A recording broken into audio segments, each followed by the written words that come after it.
Doctor صاحب قبلہ بڑا خوبصورت وضاحت مفتی صاحب نے فرما دی ہے. یہ الگ بات ہے کہ زبان کے دامن میں تنگی ہوتی ہے، تو بعض اوقات اس تنگی بیان کی وجہ سے ہم شاید اس غیر محتاط رویے کا ذکر کر بیٹھتے ہیں. کلام مجید فرقان حمید میں اللہ رب العزت کے ہاتھ کا ذکر، اللہ کے چہرے کا ذکر اور اللہ کی آنکھ کا ذکر بھی ہے، حالانکہ اللہ رب العزت ان تمام چیزوں سے منزہ ہے، پاک ہے. ہم اس بات کو پھر کیسے سمجھیں؟ بسم اللہ الرحمن الرحیم.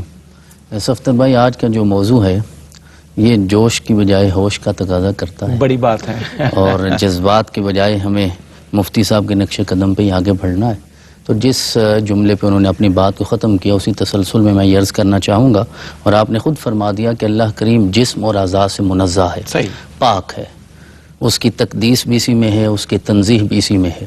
لیکن کیونکہ قرآن پاک میں اس کے ہاتھ کا تذکرہ ہے، اس کی آنکھ کا تذکرہ ہے، اس کے چہرے کا تذکرہ ہے، تو پھر سوال تو پیدا ہوتا ہے کہ انسان سمجھنے کی کوشش تو کرے. بالکل صحیح. حالانکہ اس نے خود فرما دیا کہ وَمَا أُوتِيتُم مِّنَ الْعِلْمِ إِلَّا قَلِيلًا، جتنی بھی کوشش کرو تم تھوڑا سا ہی سمجھ سکتے ہو، کیونکہ اللہ نے دیا ہی اتنا ہے. اب جب دینے والا خود یہ کہہ رہا ہے، لیکن ہماری جو کوشش ہے، جو علماء نے، جو اسلاف نے، جو ائمہ نے ہمیں بتایا کہ اللہ رب العزت کے لیے یہ جو الفاظ استعمال ہوئے ہیں قرآن پاک میں، تو سننا، دیکھنا، کلام کرنا، یہ اس کی صفات ذاتیہ تو ہیں، یہ اس کی حقیقی صفات تو ہیں، لیکن ان سارے امور سر انجام دینے کے لیے وہ کسی چیز کا محتاج نہیں ہے.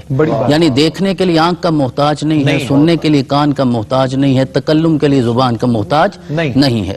لہذا اسے کسی قابل رویت یا قابل سماعت یا قابل تکلم چیز کی حاجت نہیں ہے جس طرح کہ ہمیں حاجت ہوتی ہے. وہ بے نیاز ہے، وہ پیدا کرنے والا ہے، وہ خالق ہے. وہ چاہے تو پتھر کو بھی قوت گویائی عطا فرما دیتا ہے. وہ پتھر جہاں رسول اکرم صلی اللہ علیہ وسلم گزرا کرتے تھے اور وہاں پہ درود پڑھتے تھے، اب اس پتھر کو کون سی زبان تھی جو ہماری طرح ہے اور وہ کلام کرتا تھا یا درود پاک پڑھتا تھا؟ وہ جو شجر حجر اپنی جڑیں توڑ کے رسول اکرم صلی اللہ علیہ وسلم کے قدموں میں آ جاتے تھے، چاند 2 ٹکڑے ہو گیا، ڈوبا ہوا سورج واپس آ گیا.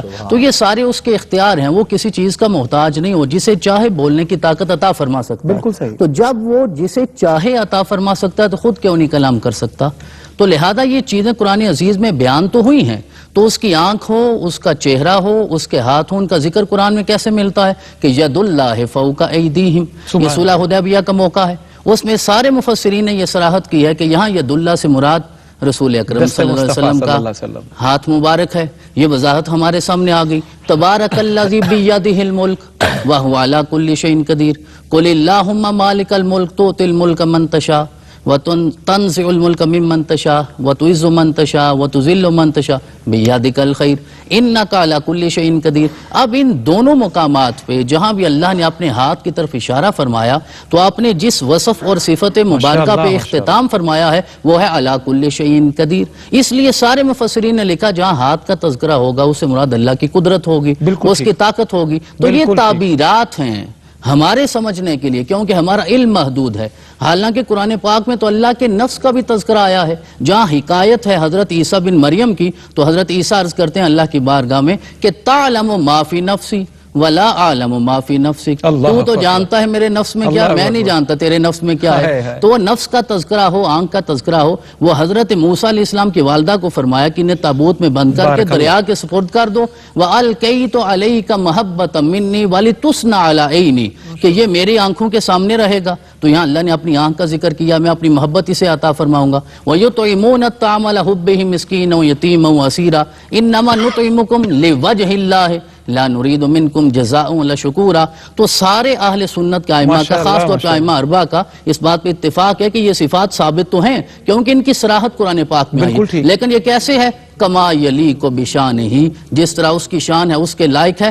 ہماری طرح ہمارے اعضاء اور ہمارے جسم کی طرح نہیں ہے، کیونکہ لیس کمثلہ شیء، اس کے مثل کوئی چیز ہو ہی نہیں سکتی. سبحان اللہ.